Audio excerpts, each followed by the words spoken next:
Hey. Time for another Out of This World story from rSpace. 26 years down the drain. Hi. I understand that we're not allowed to give out names, but I'm guessing maybe full names. I read a lot of posts to try to get the gist of them, but I can't write like them, so vague and to the point. I don't know. I'll try my best. My name is Hector, and I'm a 47-year-old Puerto Rican. I think the abbreviation is soon-to-be ex-wife, Debbie, and I was married for 26 years. We were together for 30.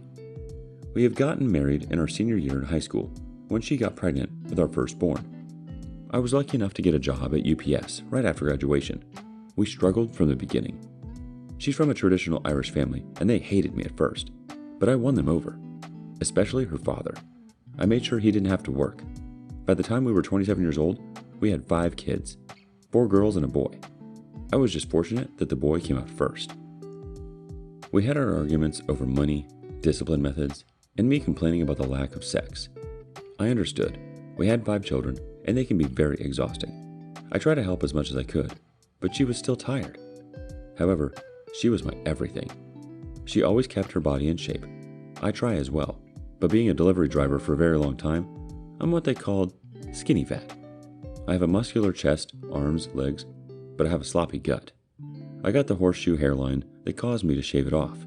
Yet, Debbie was my everything. There were times she was verbally abusive towards me, and whenever I had enough and lashed back, she became a cry bully, and I just gave up. As the years went by, we were the only married couple in our friends group. Every last one of them got divorced.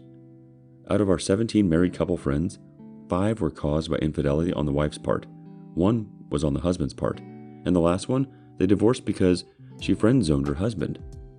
I was against my wife hanging out with the newly single friends. However, that would just start a massive argument about me controlling her, keeping her as a prisoner, and my personal living sex doll. All of that caught me by surprise. The more she hung out with them, the more resentful she became. The kids took notice. I remembered my son and 2 of my daughters arguing with her when I came home, and as much as I understood their frustration, I scolded my kids for yelling at their mother, and when they left their room, I confirmed their issue, and she told me that we see her as a slave. I asked her where this was coming from, but she said forget it, shut down, and walked away. I remember D-Day so vividly. Debbie was out with her friends. I was in the kitchen cooking, and the kids were watching Train to Busan, and my 3 oldest came to the kitchen. I thought they came to check on the food, but they all had a concerned look. Before I asked what was the issue, my son told me that they think their mother was having an affair. Of course, at first, I didn't believe it. I didn't want to believe them. I yelled at them, and I told them I was going to prove they were wrong. I turned on Where's My iPhone app and saw that she was at a bar on the outskirts of town. I hopped in my truck, and I went. When I arrived at the bar, it was crowded, but I saw her circle of friends in the corner booth acting like drunk idiots. When I approached them, they all turned pale, and that unsettling feeling hit my stomach. Since I didn't see her in the bar, I went outside and walked around the parking lot. There was a car in the back corner. It looked like the man on the driver's side was sleeping, a man who I thought was my friend. I approached the car to ask him if he had seen my wife, but when I got closer, it was obvious that he was getting a BJ, and the closer I got, the more I recognized the woman in the car. I was practically standing by the driver's side window, and none of them noticed me. I lost my temper. I broke the window, asked him out, and I wasn't civil. Debbie was screaming sorry over and over. I was yelling at her. Cops showed up soon after that, and I was arrested for assault and battery. I spent a week and a half in the county. I had to go to the infirmary because I thought I was having a heart attack, but it turned out I was suffering from broken heart syndrome. The news of what I did spread like wildfire. Eventually, my father-in-law bailed out. The man was practically in tears when I stepped through those gates. He profusely apologized to me for his daughter's actions. During the drive home, he told me he spoke to my manager and union rep about the situation so I can still keep my job. He said that the kids were staying with him, and Debbie was waiting for me in the house. He said he knows what was going to happen, which was why he brought the truck. He was right. When we got to the house, Debbie ran to me crying and tried to hug me, but I shoved her so hard that she fell to the ground. She looked at me with shock. I told her to get her crap out of my house and I want a divorce. She tried to fight it, but her father convinced her otherwise. An hour after they left, My mother-in-law came with the kids, and I hugged them all for dear life. She apologized for her daughter's actions as well before leaving. Now, in my state, there's mandatory couples counseling before granting the divorce, which in my opinion is complete BS. I don't understand why I have to go to counseling if she cheated. At the beginning of the sessions, I just sat there, listening to her dribble. That is exactly what it was, dribble. Blame shifting on the fact that we were young parents and she never experienced the wild lifestyle, the freedom, and she got carried away. She got lost in it, and her friends encouraged it. Soon, she felt like she was missing something, and she started a fling. The counselor tried on a few times to make it my fault, telling me that I should have allowed her to spread her wings every once in a while and how I needed to see it from her point of view. I just looked at the woman and asked the counselor if she was smoking crack, because that was the dumbest thing that could have come out of her mouth. I asked Debbie how long she was cheating on me with him, and she said 4 months and insisted that he was the only one. But it was a mistake, and we could get past this because we have history. So I asked her more questions. Who initiated the sex, you or him? How many times did you go down on him? Did you swallow? Did he do you raw? Did he finish in you? Did they fall asleep together? Through her stream of tears, she answered them honestly, and I was quiet for a long while. The counselor tried talking to me twice during this, and I raised my finger. I thought about everything we did before and during her affair window. The laughter, the conversations, the sex, everything, and there was no inkling of her being sad or angry. We were just being us. When I finally did speak, I brought up the times we had sex during that window. I called her a whore. The counselor tried to correct me, and I told her to shut up as I continued to call her every name in the book. Eventually, I told her she was tainted in my eyes. Again, the counselor and Debbie tried to convince me that our history and relationship can get past this mistake, and I didn't want to hear it anymore. It was like they didn't care about my feelings on this matter. It was just about forgiving her and what I can do to get over it, and apologize to her for making her feel like a servant. So I walked out. This contested divorce has been a long uphill battle for the past 2 years. Debbie is still trying to make things right, still trying to get us back together. I don't know why, because our conversations are strictly about the kids, and when she tried to talk to me about something else, I hang up on her. Family gatherings are consisted of me avoiding her or not showing up at all. Our oldest children refuse to talk to her. I try to make them spend time with their mom, but they refuse, and I have chosen to respect that. My in-laws are at my house weekly, and I know they have been trying to make their daughter give me my divorce, but that has been a bust. My mother-in-law has been especially harsh on her, calling her a dumb brat, gossiping about her to her congregation.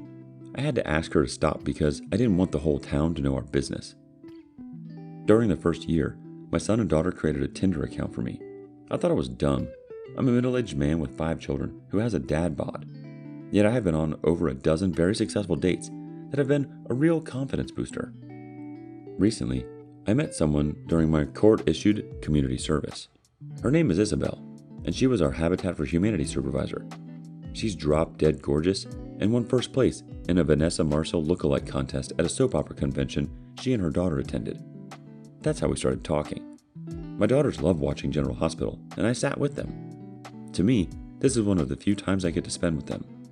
I introduced her to kids 6 months in, and they instantly took a shine to her. To make things really awkward, my son and her daughter appeared to really like each other. However, Debbie is not letting go.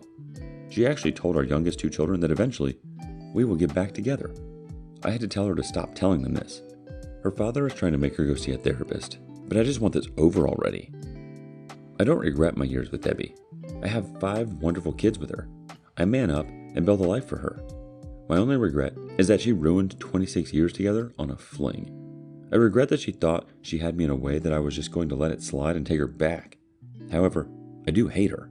When I run into her old group of friends around town, I openly call them whores and homewreckers instead of their names. That love and respect that Debbie had for her disappeared when I caught her in that car. She will always be the mother of my children and nothing else. I just hope that she can come to terms with that. Our first reaction comes from D. Bainey. Bravo for you.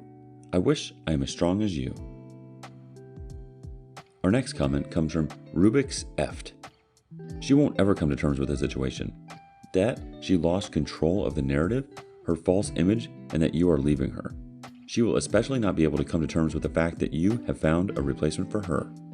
For as long as she has kept her wayward friends, your assumption should be that she has been cheating the entire duration. All the best going forward. Next comment from Boston Dana 2. I'm always amazed that when a man cheats, he's a no-good sleazebag. But when a woman cheats, it's because the man didn't do enough to make her feel special. Nobody should cheat, and there is no justification. If you are in a relationship that you don't want to be in, get out before you cheat. It'll hurt, but less than when you are caught cheating. Good for you for being strong for your children and setting boundaries with your soon-to-be ex-wife. I wish you well, my friend. One more comment from Adventurous Maybe 170. I am at your side, bro. Your ex-wife is a broken person. You just keep going with your life and find another right person to put your love, not with someone who won't appreciate that. Let just not say or call anything bad to her. Let her be her ways. That's her, a broken person. Try to not think too much about her. It's not worth it. With full support from your kids, you'll be great again. Trust me. On to the next story. My girlfriend cheated on me and I don't really know how to deal with it emotionally. So, I'm 21 and I met my girlfriend when I was 18, 3 years ago. When I met her, her parents had a pretty strong hold on her, so we rarely went out. And most of the time, when we planned something, they would not allow it at the last second possible. Basically, I woke up with a message saying she couldn't go out with me. She was a year and a half younger than me, so I ended up swallowing the feelings it caused me. I sent her flowers on Valentine's Day when we couldn't be together, and she promised me when she turned 18, she would have total freedom. It only got worse. When she became 18, her parents argued a lot, and this period of our relationship stressed me a lot. I always told her she could come and live with me since they kept locking her in her room and also left the house a couple of times to try and be with her to calm her down. It ended when she said she ran away and I went to get her in the middle of the night, but ended up never seeing her, and she said she called the cops and they were talking with her parents, and I didn't doubt her and went home. The problem of rarely seeing her kept getting worse.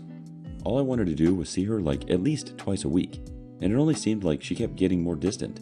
I compensated this with many things. I bought her a lot of games for us to play together without asking her to pay me back. When her parents argued with her that she didn't know how to cook, I taught her a couple of dishes I know. When she was feeling sad, I got her a ukulele because she always talked about it and tried helping her learn. I did some other things too, but basically I did all of this because I really loved her. I really did. I could have spent my whole life doing anything she would want, and the only thing I asked from her was her company and love. We had problems. She would lie a lot. She would show me drawings of other people and say it was hers, and I doubted it, so I reversed image searched and confronted her about it and told her she did not need to lie because I liked her drawings. She has a deviation on her spine, and I work out, so I asked around my gym and set everything up for her to join and get help with her back. Only for when the day came for her to go with me there, she calls me and tells me that she isn't even in the country and went on vacation with her family. Plus, most of the time, we would choose a day to hang out. When the day came, I would wake up with some excuse of hers on why she couldn't go. This happened like 8 out of 10 times, and I ended up going to bed already knowing I would get one of those messages the next morning. Now I'm going to talk about me. She was my first girlfriend. I always had this idea about the boyfriend I wanted to be. I have always wanted to be helpful and able to deposit as much love as I can give.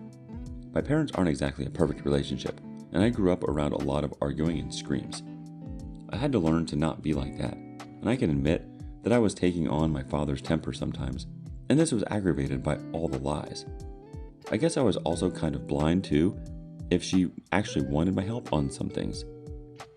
I felt really helpless close to our breakup.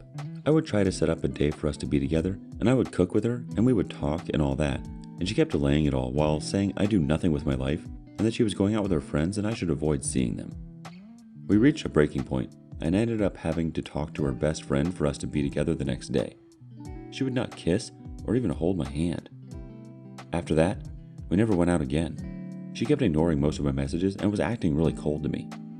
My family always told me I deserved better, and I never heard them. My mother kept motivating me, and my brother did as well. He also had relationship problems. My aunt told me a few months ago that if I did not leave this relationship, she would cheat on me. I did not believe my aunt, but I broke up with her for real a few days ago, and she told me that she had been talking with a guy for a couple of months now. And right after we broke up, she changed her Instagram to her and him and everything, man. You know, I just kind of feel hopeless, I guess. I invested so much into it, I really poured everything I had, and to just be thrown out like this, I don't think I have even cried it all out yet. My brother told me to live my best life since I'm 21, but I don't think I'm the type to meet people to sleep with them. It was never about the sex for me. It's an important part, sure, but I always valued having someone there for me more. My days consist of gym, walking around a lot, and then home and sleep. I don't think I can even go to the university I planned on going to out of fear of seeing her and how that would make me feel. I tried installing Tinder and Bumble to meet people and see if I can find someone. I'm not trying to substitute her, I'm just trying to find someone who cares for me for real. I guess I just feel lost. I learned a lot during the 3 years I was with her. Before that, all I did was sit on the couch and play games. Now I do 3D models and play guitar and cook and work out a lot. I know I developed, and I am thankful for it, but deep in me I just can't comprehend how after all we went through, all the good moments, and these moments we cooked together and slept together and hugged and kissed, how she can just discard that so quickly. When she lied, I tried to break up and I couldn't. I would just run back to her because I just hate being alone. Having someone at least seem to care about you in a romantic way is something that gave a lot of meaning to my life. Without it, I just feel like some kind of waste of skin that is apparently crappy enough to be cheated on and abandoned by her and my friends too. Sorry if venting like this is not supposed to be on this subreddit. I just needed to write this somewhere and thought this was the correct place. I hope I can find someone I can love and share my life with, Cooking with them and just feeling them there. I guess I just kind of look for the feeling of being appreciated, and I tend to do a lot of stuff for people in the hopes that they give me some kind of recognition and affection. And I feel that comes from how when I was little, I was always trying to get positive attention to counteract all the negative things, like my parents arguing because of me. Our first response comes from Methodology. Forget about relationships altogether. I know it's easier said than done, but just try to work on enjoying your own company for a while. You need to learn to love yourself. You need to see that what you are is a great guy with many talents. Just because she didn't see it doesn't mean it's not true. Believe your family when they say things like this too. It hurts now, but it won't hurt forever. And you really can do better. Also, you definitely should go to university.